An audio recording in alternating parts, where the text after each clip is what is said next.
Tidak ada yang suka dengan kegagalan. Kita tidak pernah merencanakan sesuatu untuk gagal, tapi kita selalu merencanakan sesuatu untuk hal itu bisa terjadi.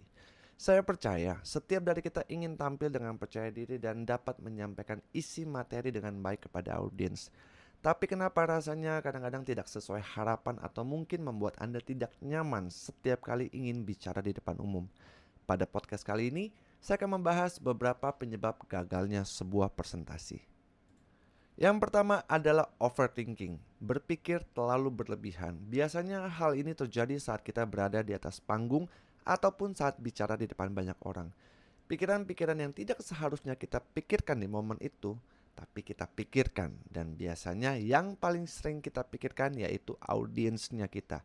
Apakah mereka mengerti, apakah mereka suka, kenapa si A sibuk main HP sendiri dan tidak mendengarkan, apakah saya cukup oke, dan sebagainya. Belum lagi dicampurkan dengan pikiran-pikiran masalah pribadi. Wah, jadinya kacau balau.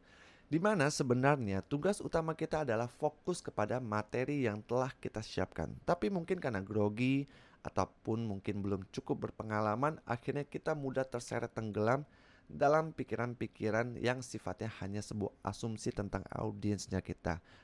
Lantas apa yang bisa kita lakukan? Yaitu dengan melatih.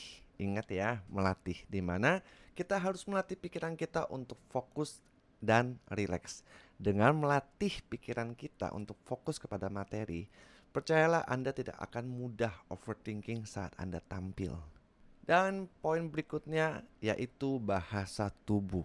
Bahasa tubuh berbicara tentang bagaimana cara kita berdiri, eye contact, dan segala gerak-gerik saat kita berada di depan audiens. Anda mungkin punya materi yang menarik, namun apabila tidak didukung dengan bahasa tubuh yang baik, hasilnya pun tidak akan maksimal. Sayang sekali kan? Oleh karena itu kita belajar satu hal penting, bahwa kita sebagai manusia tidak hanya dari mulut saja dapat berkata-kata, tetapi setiap gerakan tubuh kita juga mengirimkan sebuah pesan kepada audiens. Apakah kita tenang, profesional, grogi, atau apapun itu. Dan dari pembahasan ini kita ingat tadi ya tentang overthinking. Biasanya gerakan-gerakan tubuh yang tidak penting ini bisa terjadi juga hasil manifestasi overthinkingnya Anda. Yang mungkin tangan Anda gemetaran, kaki Anda gemetaran, perut Anda mules, dan sebagainya. So, perhatikan baik-baik bagaimana cara Anda berdiri, gerakan tangan Anda, dan juga eye contact. Dan sebagai poin terakhir adalah kurangnya latihan atau persiapan. Tahu dan melakukan adalah dua hal yang sangat berbeda. Sebagai contoh, kita tahu olahraga itu baik, tetapi nyatanya tidak semua orang melakukannya.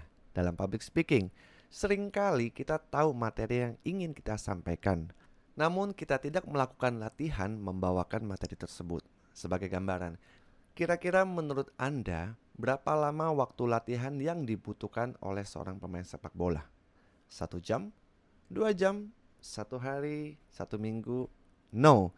Tapi dibutuhkan waktu latihan selama bertahun-tahun hanya untuk bertanding 2 kali 45 menit. Dalam public speaking, seringkali kita kurang latihan membawakan materi kita dan hasil saat tampil rasanya nggak nyaman.